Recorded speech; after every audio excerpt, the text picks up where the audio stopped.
Video में हिंदी का एक महत्वपूर्ण टॉपिक है। अनेक शब्दों के लिए एक शब्द, उसके जो महत्वपूर्ण प्रश्न हैं जो परीक्षा में पूछे जाते हैं वो आपको प्रैक्टिस कराई जाएगी। आइए, पहला है प्रश्न, पूर्व और उत्तर के बीच की दिशा को क्या कहा जाता है? इसका आपका सही आंसर बताना है। और जैसा कि आपका आ ही गया होगा तो इसका सही आंसर आपका ये रहा, उत्तर ईशान। अगला प्रश्न, जो धरती को फोड़कर उगता हो उसे क्या कहा जाता है? इसका सही आंसर बताइएगा। ये चार ऑब्जेक्ट दिए गए हैं और आशा है मुझे कि आपका आंसर आ ही गया होगा। मैं बहुत ही कम समय लेना चाहता हूँ जिसमें आपकी प्रैक्टिस हो जाए। और कहीं ना कहीं ये प्रश्न परीक्षा में पूछे गए प्रश्न हैं। इसका सही आंसर क्या है? ये रहा, उद्भिज। अगला प्रश्न, अच्छे कुल में जन्म लेने वाला, अच्छे कुल में जन्म लेने वाले को क्या कहा जाता है? राजपुत्र, कुलीन, द्विज, पूजनीय। इसका सही आंसर आपका आ ही गया होगा और ये रहा आपका सही आंसर, कुलीन। अगला प्रश्न, किसी तथ्य को जानने की इच्छा रखने वाला, वैष्णव, आशावादी, जिज्ञासु, कुलीन। तो इसका सही आंसर आपको बताना है। बहुत ही कम समय में आपको अधिक प्रश्नों की प्रैक्टिस यहाँ पर कराई जाएगी, सभी विषयों की, इंग्लिश, मैथमेटिक्स, ज्योग्राफी, हिंदी, सभी विषय जो परीक्षा में, प्रतियोगी परीक्षाओं में पूछे जाते हैं। तो इसका सही आंसर आ ही गया होगा आपका। जिज्ञासु बोलते हैं जिसको, क्यूरियोसिटी होती है, वही जान पाता है। इंद्रियों को जीत लिया हो जिसने, उसे क्या कहा जाता है? इसका सही आंसर बताइए। इंद्रजीत, इंद्र, जितेंद्रिय या इंद्रपति। तो मैं आशा करता हूँ आपका आंसर आ ही गया होगा और ये रहा आपका सही आंसर, जितेंद्रिय। अगला प्रश्न, पैसे से मनुष्य की जीवन जीने की इच्छा बलपती हो, बताइए वो। जिजीविषा, चतुरानंद, जीविका, इनमें से कोई नहीं।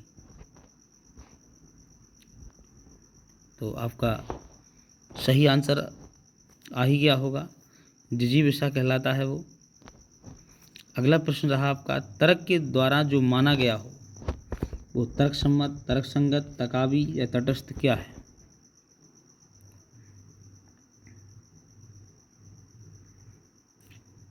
आपका सही आंसर तर्कसंगत है।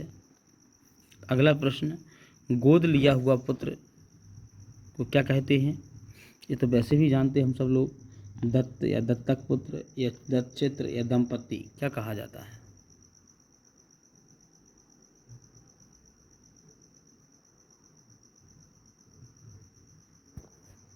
जी, तो आपका सही आंसर आ ही गया होगा। इसका सही आंसर दत्तक है।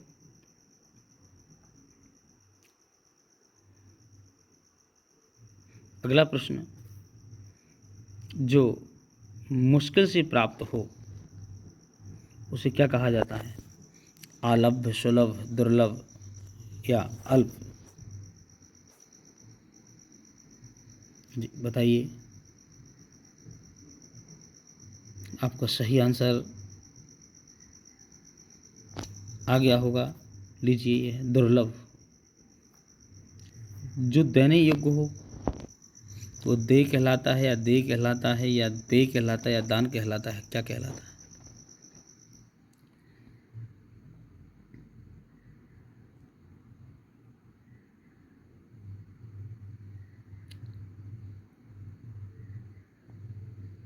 और आपका ये रहा सही आंसर, दे। अगला प्रश्न, जंगल में लगने वाली आग को कई बार परीक्षाओं में पूछा जाता है, वनाग्नि या दावानल या जठराग्नि या बड़वानल, क्या कहते हैं?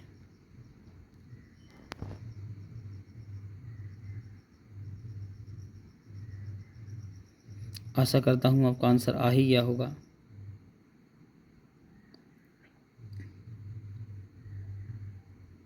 और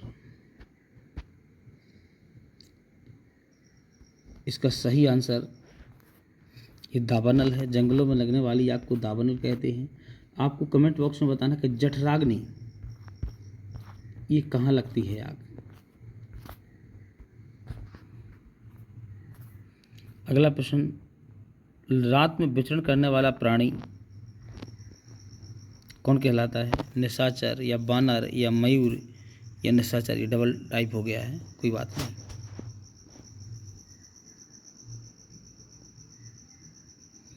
तो आपका आंसर आ ही गया होगा। ये देखिए एक ही है, थोड़ा सा डबल बार टाइप हो गया है, और वैसे आप लगा ही देंगे निशाचर, क्योंकि बार बार आ रहा है, वो सामने तो जान ही गए होंगे, आप समझ गए होंगे।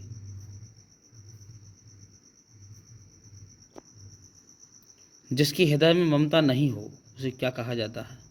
मर्महित, क्रूर, निर्मम या निर्दय? जी, इसका सही आंसर आपका निर्मम।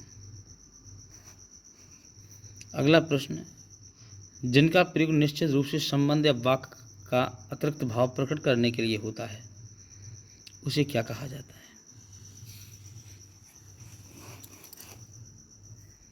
तो सही आंसर बताइएगा, निपात।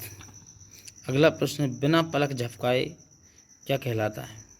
निश्चलक, निसंदेह, निमिष, निर्विकार? इसका निमिष बोलते हैं उसको, सही आंसर ये रहा। पार्थिव किसे कहा जाता है? जिसका संबंध मनुष्य से हो, जिसका संबंध प्रथा से हो, जिसका संबंध ईश्वर से हो, जिसका संबंध पृथ्वी से हो, क्या कहा जाता है? इसका आंसर आप बता सकते हैं, बहुत ही सरल है, जिसका संबंध पृथ्वी से हो।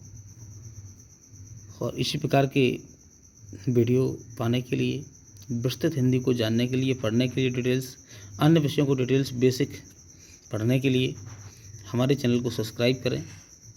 बने रहिए हमारे साथ। जय हिंद।